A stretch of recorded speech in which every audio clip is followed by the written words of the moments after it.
Limbs of octopus has been made defunct. अभी जो octopus है दिस इज ईरान। ये समझना होगा कि ईरान को ऑक्टोपस क्यों कहा जा रहा है और उसको लिम्स क्या चीज़ है, हिजबुल्लाह हूथीज़ एंड हमास क्या लिम्स है। तो पहले इसको समझते हैं कि ऑक्टोपस क्यों कह रहे हैं ईरान को। तो उसके लिम्स को हमने अभी डिफाइन किया है, तो ये राइट टाइम है to strike the head. Octopus का हेड ईरान है।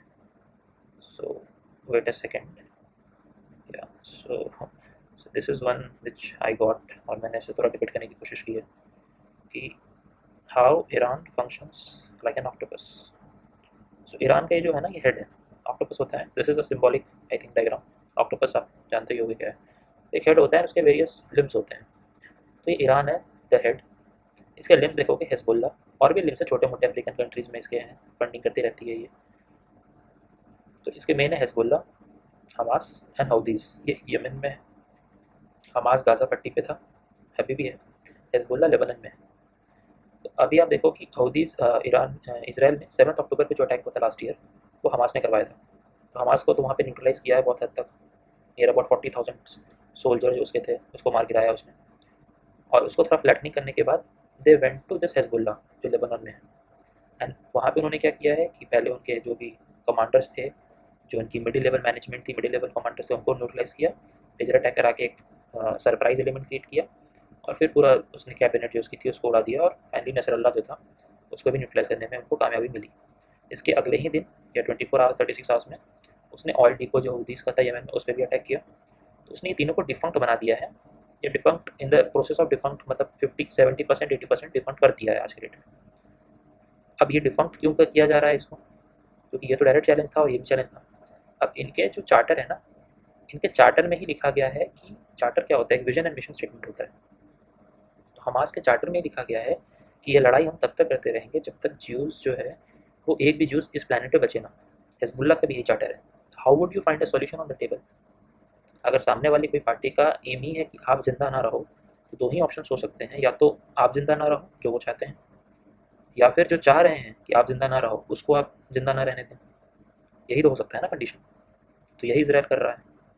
अब ये करने के बाद ईरान ही इंपॉर्टेंट है, और ईरान ने अटैक भी किया है। अब ईरान क्यों अटैक करेगा, क्योंकि ईरान पे तो अभी तक अटैक डायरेक्टली नहीं किया था इसराइल ने। अब इसको समझने के लिए हमको एक लेवल और नीचे जाना पड़ेगा। ये ये जो हेड है ना ईरान, और लिम्स, लिम्स बेसिकली इसके बहुत सारे हैं। ऐसे तो मेनली हम बात कर रहे हैं अभी जो मिडिल ईस्ट में प्रोमिनेंट रोल प्ले कर रहे हैं, हमास, हिजबुल्लाह, हौथीस। इनको प्रॉक्सीज भी बोला जाता है।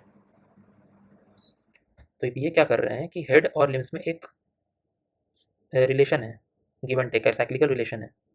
व्हाट डज हेड डज, ये हेड क्या करता है कि it supplies arm, money and ideology to wage war against Jews.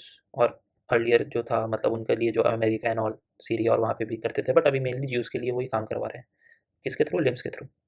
क्या कर रहे हैं लिम्स को, क्या दे रहे हैं, arms, money, ideology and everything penetrate कर रहे हैं इसमें। और व्हाट लिम्स क्या कर रहा है हेड के लिए, लिम्स भी तो कुछ करेगा ना। अगर हेड पैसा दे रहा है, आर्म्स दे रहा है, तो लिम्स क्या कर रहा है। और लिम्स जो है they are acting as a buffer इसके लिए, सो दैट हेड जो ईरान है ना, ये सेफ रहे, पहला चीज़। और दूसरा चीज़ कि ये टाइम इनको मिल पाए for what, to develop nukes, that is the nuclear bombs. जिसकी इंटायर न्यूक्लियर प्रोग्राम है उस पर यूएसए ने भी सैंक्शन लगा दिया, वर्ल्ड से भी उस पर सैंक्शन है। तो उसको टाइम चाहिए। उसको 6-7 साल, उस पर भी आगे आएंगे कि उसको 6-7 साल अभी उसको बस चाहिए, मतलब मोस्टली 10 ईयर्स चाहिए। It is just 10 years lagging behind to have a nuclear capability nation. so that is very disastrous for the world. So we need to think again कि इसको बिना समझे हुए we cannot address the situation in the Middle East or what actually Iran is doing with its limbs and playing just like an octopus does. So this octopus nature we need to understand. वैसे problem क्या हो रहा है कि अब ये limbs को जितना ये खड़ा करेगा, इसराइल इससे लड़ते लड़ते लड़ते अपने पैसा, अपना इकोनॉमी, अपना दिमाग, अपना सब कुछ इस तरफ लगाया रहेगा। और ये हेड है, ये अपने आप को और बड़ा कर लेगा। ये ऑक्टोपस से एक प्रॉपर्ली मोबाइल बन जाएगा। मतलब ये चल नहीं सकता ना, इसके पैर नहीं है, चलने के लिए इसको इसका सहारा लेना पड़ता है। अब वहाँ वो उसको चल, जब वो न्यूक्स डेवलप कर लेगा, न्यूक्लियर बॉम्ब डेवलप कर लेगा, तो फिर एक प्रॉपर एक ये बन जाएगा, इसका एक स्ट्रक्चर बन जाएगा, इसके हाथ आ जाएंगे, इसके पैर आ जाएंगे ईरान के। यही इसका पूरा एक बहुत बिग एजेंडा यही है। प्रॉब्लम क्या है लिम्स के साथ कि एक आइडियोलॉजी बेस्ड है। हमास आज के डेट में नहीं है, फिर से उसको खत्म कर दिया गया, और पहले भी किया जा चुका था उसको। लेकिन वो आइडियोलॉजी बेस्ड है, तो वो फिर रीग्रो कर लेते हैं। रीग्रो कैसे करते हैं, जैसे एक वायरस होता है।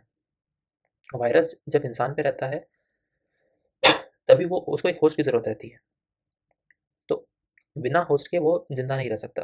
वैसे ही आइडियोलॉजी और इसराइल के ऊपर वो अटैक करके तभी उनकी जिंदा, मतलब उनके एग्जिस्टेंस भी वही है।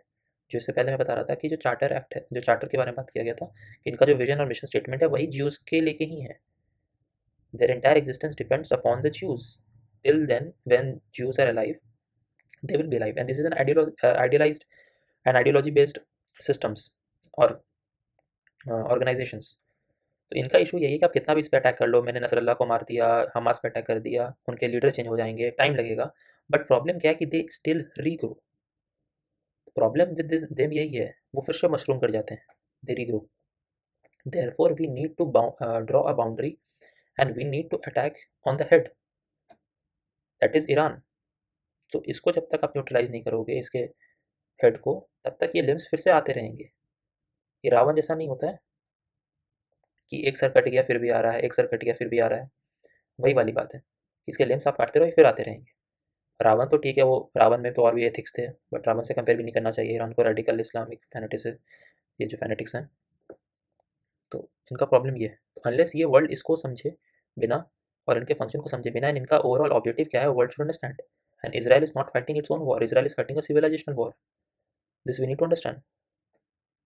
सो ये चीज़ हो गया। तो ये तो हो गया, दिस इज द रीज़न। जब हम मेन बात जो कर रहे थे कि limbs of the octopus defunct हो चुका है, and it is the right time कि Israel need to attack and do a reaching there. Second reason is that